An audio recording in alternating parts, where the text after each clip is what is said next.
Hello and welcome to today's 5-in-1 Mayaani Talks. Now, I really hope this time my filming captures just me, not members of my family wandering around the background. I say this is now the fourth time I'm recording this video. It's a bit challenging right now because my typical camera holder stand is not actually working right now. It is broken. So I am having to have a makeshift setup, which I'm really hoping has not cut off bits of my head. But if it has, you understand why. So, who am I? I am Mega of Mayaani Jewellery. And Mayaani Jewellery is a beautiful story of my passion and commitment to myself, really, because I fell in love with the beautiful art form that is bead weaving, bead woven jewelry, all the way when I was 16 years old. Wanted to pursue it at university, but incidentally didn't because I was the eldest child of a Gujarati household and had to set an example for my children, for my siblings. I don't feel like I have to. Of course, there's the pressure of having to set an example for my children too, but having to set an example for my siblings. Um, and with all of that, of course, it meant that I went down the typical route of going to university to study. In my case, not medicine. I didn't make it into medicine actually, but speech and language therapy is what I went on to, which is an allied healthcare professional role. Did that for a few years. Of course, it ended up in a near nervous breakdown twice, once at university, once through my working life, before I finally took the leap and turned my passion of creating woven beaded works of art, as I'm discovering wearable art. It's interesting how other people can open up your eyes to see things that you don't necessarily see about your own pieces. But I can see that now, and as I've gone on the journey of turning my passion into an actual business where I can create one of a kind, they're always one of a kind, pieces of jewelry for yourselves, whether it's custom or from my boutique, which are all one of a kind.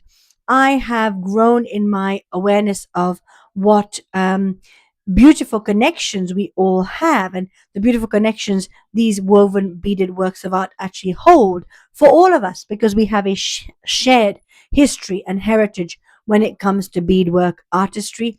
And this is the space that I have created to share my learning with you. As I discover more about glass seed beads, I share my learning with you here so that we can all become more conscious, if you're not already, more conscious in our jewelry choices. For me, I viewed jewelry from very early on. As soon as I started engaging with jewelry and starting to actually choose my own jewelry and wear jewelry more actively, because it didn't happen when I was younger. In childhood, a lot of the jewelry I was surrounded by was very heavy in precious metal work, particularly gold. A lot of it was my mother's wedding jewelry that she'd been gifted. Which typically happens in Indian weddings. You used to traditionally, may not happen so much now. I don't know. I haven't been to one for a very long time, but there hasn't been one in the family. And my sister's wedding was very non-stereotypical. Mine was also not very stereotypical either, because we married outside of our culture. So, but that's another topic. So, with all of that, it was very traditional Indian wedding jewelry that my mum had, very, very expensive. And where we lived, it was just not safe. I lived in East Africa, in Kenya. It was not safe for me to wear large amounts of this kind of jewelry on a day-to-day basis. So I rarely wore it. And then when I did, it was at big functions. And I was so little, of course, I carried with me that weight of worrying about losing this piece of jewelry. And I cannot express to you how much that weight was, affected my relationship with that type of jewelry as well. Much as it was beautiful, I loved the intricate ornateness of it. But the fact that the materials involved in creating it was so expensive deterred me from wanting to wear that kind of jewelry ever again. And I still have not reconnected with wearing it for various other reasons, sustainability being the key point. I feel that jewelry should be something you can wear freely wherever you are, not having to worry about the security risk around you, not feeling a weight when you wear it, because of course when you wear a lot of jewelry that's been forged from precious metals and precious stones, including semi-precious stones, it is heavy, especially when it's Indian jewelry or ethnic inspired jewelry, if you like to call it, but Indian essentially, in my case, jewelry. It tends to be very heavy. It is not comfortable to wear for long periods of time at all. Whereas I can wear this pair of earrings I'm wearing right now comfortably, not even noticing that they're, apart from the little jingle that the gungu bells give me every so often, because the materials I've woven these pieces from, and artisans like me who are working on bringing you more sustainable pieces of jewelry that truly embrace you as a woman wearing jewelry, because your jewelry should not be uncomfortable. It should not cause you pain. It should feel like a second skin, in my opinion. So we're using materials that are not only more sustainable, but more respectful of your comfort and your right to be comfortable, whilst looking exactly as beautiful and as radiant as you want to look, which no, you do not need to wear jewelry to do. But we do love wearing a bit of jewelry every so often. And I think jewelry needs to be something that you have a more deep, meaningful connection to. Because for me, going back to earlier, what I was saying, very early on in my journey, I wore it purely to beautify myself. And that's for separate reasons. I had a lot of issues with self esteem. I am now growing over those and have been for quite a number of years. So I may still occasionally, but they don't really happen so much anymore for me, these self esteem issues, because I've worked on it. And there are various different ways you can work on it. Many of us have self esteem issues somewhere on the line, potentially. And if we haven't already worked on them, then we're looking for ways to. And there are plenty of information and advice. For me, the biggest thing was mindset change, changing my view of my body through changing my mindset, how I talked about my body. Because specifically for me, when I had children, I didn't want them to adopt negative body language. So they were my big motivator for changing the way I spoke about my body. So with all of that, you may potentially see a little person crawling in the background. Hopefully not. I've just been made aware that one of them is sneaking across the other side. It's okay. Um, but yes, we need to become more aware of our jewelry and more conscious in our choices when it comes to our jewelry, for various reasons. For me, this journey has brought me to becoming more conscious in a way that I can wear my pieces, celebrating and reconnecting myself with my Indian heritage in a beautiful way, because I live in a part of the world, in the UK, where I don't have a lot of Indian people around me. There's not a big Indian community around me. Wearing traditional jewelry for me personally just feels a bit disconnecting, almost like you stand out like a sore thumb, and I don't want to stick out like a sore thumb, which is a phrase of speaking we have in Britain. But basically, it's where you stand out in a way that you don't want to stand out. Yes, we like being noticed when we're wearing things. Some of us do. I'd like to argue all of us do to a degree. We may feel a bit uncomfortable when lots of us being noticed, but that discomfort comes from potentially other issues along the way through our life that have made us kind of retreat back into our shells, if you like, for whatever reason. But ultimately, we like being noticed, most of us, but noticed for the right reasons. So I feel by wearing pieces of jewelry that are inspired by my Indian heritage, that are reworked with a modern aesthetic, with a modern through a modern lens, I can wear pieces of my heritage without feeling like I stand out in a way I don't want to. So people still notice the pieces of jewelry I wear. They can tell it's different because it's not typically British or Western or Eurocentric, however you want to call it. It's not that sort of jewelry. It is different, but the kind of attention it attracts is more of a positive, happy, lighter curiosity. It's not from a point of animosity or kind of distancing yourself from me, for example. So when I meet people and they comment on my jewelry and they see my jewelry, it's very much a positive vibe I get. So it's from a point of, let's talk about this. Let this open the door for us to communicate with each other, get to know each other, understand each other a bit better. Not from the point of, okay, I don't know if I can relate to you, which some of the traditional pieces of jewelry I feel do. And some of the traditional pieces of clothing can do as well. They can almost put up this wall, which you then have to chip away at and break down, because the other person has formed some ideas in their head about you now. We know first impressions, we don't want them to mean everything, but they mean a lot, because people are people. So, and we're human. So ultimately, when you meet someone, that first impression is going to put in your mind a lot of very deep seated ideas about this person, that person is then going to have to actively work against or work out of, to make you see them differently. So if we just start off on the right foot in the first place, I think it really helps. So for me, wearing pieces of jewelry that embrace my Indian heritage at the same time as embracing the environment in which I'm living, encouraging open conversations and cultural exchange, as well as pieces of jewelry that are more sustainable. They're not only respectful of my comfort, because the pieces I create, for example, are very lightweight, and a lot of pieces involving glass seed beads can be incredibly lightweight, depending on how they're woven, I would argue, because I did do purely glass seed bead artistry previously, and I have since moved away from that into a slightly different blend that gives you more security in your pieces. They have more of an heirloom quality to them, because purely bead woven pieces, depending on the thread you've used to weave them together, they're not necessarily always as heirloom quality as you might think. But I've moved away from what I was saying. But essentially, what I'm saying is sustainability is also an element in my jewelry choices because I want to live my life in a way that supports us to live in harmony with our natural world around us. That for me became again important once I had children. I thought about the kind of planet we were going to leave behind for them. And for me, it was important to be more conscious about not just jewelry choices, but all of my lifestyle choices when it comes to living in harmony with our planet and causing the least amount of destruction possible, which there is inevitably. We all have a bit of a destructive footprint on the planet because ultimately some of the things we have around us are going to create a bit of a footprint. But how light that footprint is, I think, is quite important. And as I already mentioned, of course, the comfort point comes in. So on this particular video, if you're new, I may have rambled a bit. I have a tendency to do that. So please bear that in mind. I will try to keep it as short as I can. In this particular video, I thought let us focus on the female artisans behind beadwork artistry in India. So I'll dive into 5 beautiful facts, as I do in every video eventually. 5 beautiful facts. Some of them you may be familiar with, some of them you may not. You may want to add some of your own. I welcome you to do that below. I would love that. And of course, I'm always welcome you to share your thoughts and your opinions because I am learning on this journey. I feel it's a beautiful way for us to share our thoughts, ideas, and just grow together, really, in many different ways. So, fact number one. Now, many of you may already be aware in a lot of rural communities, small rural communities across India in particular, there are a lot of women who are primarily the people behind the beadwork artistry that you see coming from these regions. It's mostly women who weave those beaded works of art. And this is not just true of India, this is true of most of the globe and a lot of cultures across the globe. It's actually women artisans who have passed on these skills through generations of their family, through the female line, who are responsible for preserving a lot of the beadwork artistry we still have in existence today. And it's also because of them that some of it has been lost, because where it's not been financially viable for them, they may have moved away from it. But essentially, largely, the beadwork artistry that has been preserved quite well across the globe, is preserved because of women. Women were the original artisans behind beadwork pieces of whatever it was, jewelry, footwear, clothing, bags, home decorations, you name it.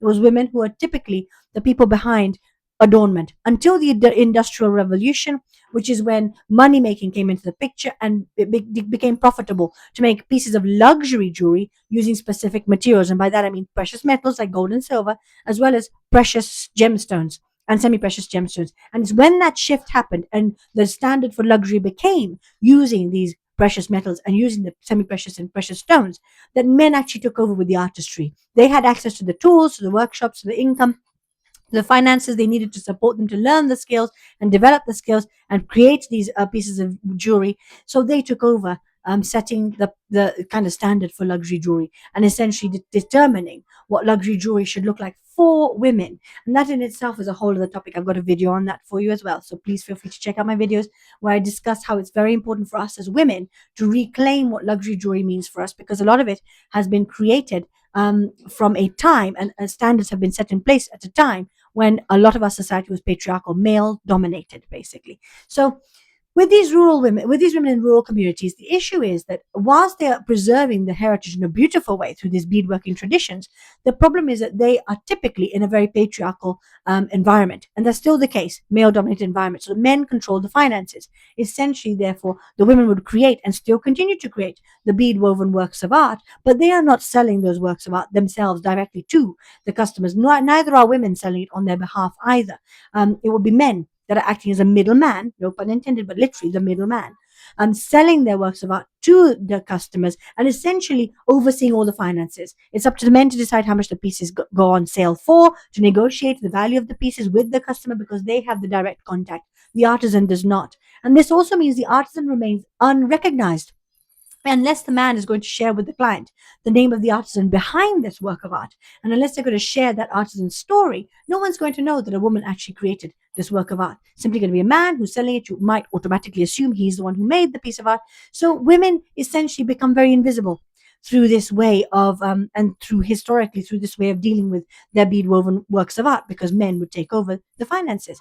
And this is where, fact number two, a lot of self-help groups have been on the rise across different parts of India since 1999, working to change that, because it's important for these women in smaller rural communities to have financial independence and more control over their finances. Many of them are not literate, are not educated particularly to a high level, or even educated at all. So they struggle to find other forms of employment that can actually support them. And of course, if they're prominently and dominantly attached to the male person in their family who is earning the money, then it means that they cannot earn their freedom. And that can lead to situations of entrapment, feeling trapped in a negative situation where the family has set up an environment that may be very detrimental to a woman's health, mentally, physically, emotionally, spiritually, whatever, damaging to her health, but she's unable to escape. She's unable to take herself and her children away. So getting financial independence is incredibly important. So these self-help groups were on the rise, not just for that, and they still continue to exist today across different parts of India, like Kutch,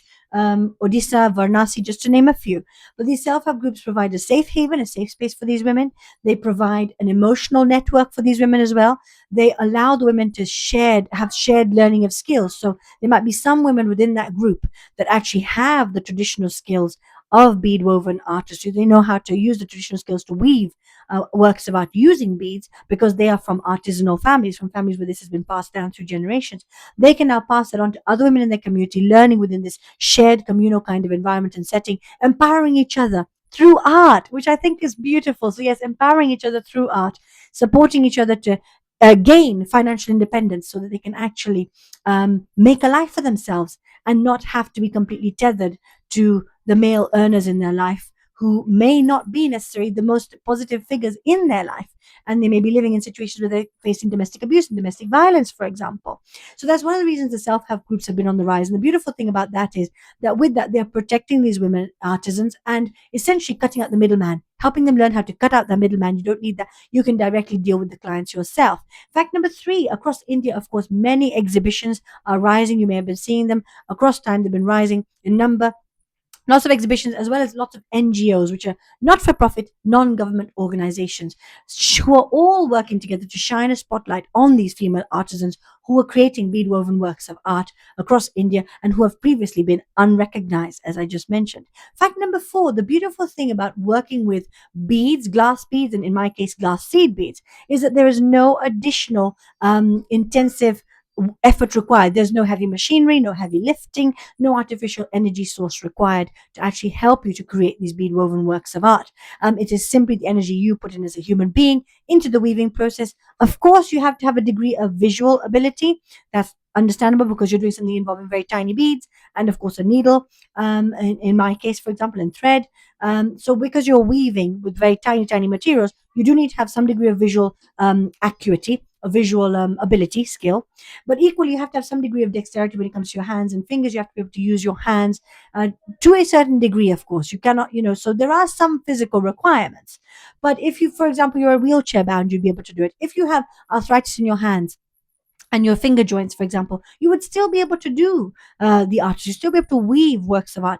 The only thing that might be affected is your productivity. You may not be able to do as much for as long and therefore produce fewer pieces, but essentially, there is no external effort required in terms of machines or artificial power to weave works of art using glass beads and glass seed beads. And as already mentioned previously in one of my other videos, glass seed beads are infinitely reusable and they will survive us all. They outlive us all because essentially, unless you melt them down again or they're lost to sea or something, they're there. You simply have to take them off the work of art or piece of jewelry, piece of clothing that they exist on right now by hand, using again your energy from your own body, take them off and then rework them into a new work of art, again simply using your energy. So I think that's beautiful because it is a very sustainable form of art and a very sustainable way of creating works of luxury jewelry, works of luxury clothing, luxury bags. And I call it luxury because that is what it is. See, once upon a time we believed that luxury was steeped in artistry,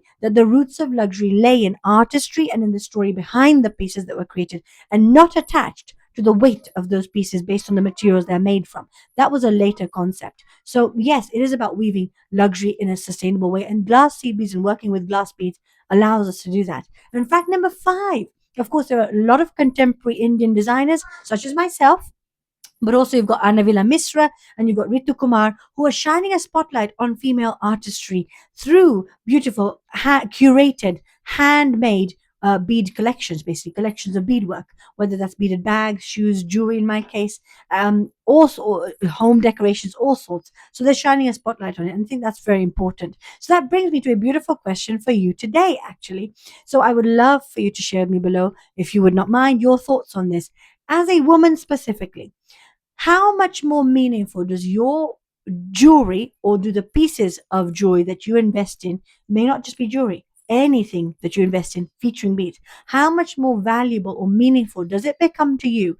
Not only knowing that a woman has created it, because we know that's important, because where previously men have been in charge of creating pieces for women, they create very much from a male point of view, a male lens of women as performers, women as objects of desire and affection, and sometimes even you with lustful thoughts. So when women create for women, all that's out of the picture. We create from a more holistic, wholesome point of view, because we have lived experience of what it is like to be a woman. So how much more valuable does your jewelry become when you not only know that a woman has created the pieces that you are wearing, the beaded pieces you're wearing, but also that when you know that that woman has received credit for creating those pieces as well, and has been paid for the time and effort that she has put into creating those pieces fairly as well, paid fairly. I would love to know if you enjoyed today's beautiful 5-in-1, my 5-in-1 Mayaani Talks with me, Mega, then please do hit the like button below. Of course, if you want to stick around and learn more with me, subscribe. I welcome you. And if you do hit that notification bell, it will help you to keep on top of when my videos come out.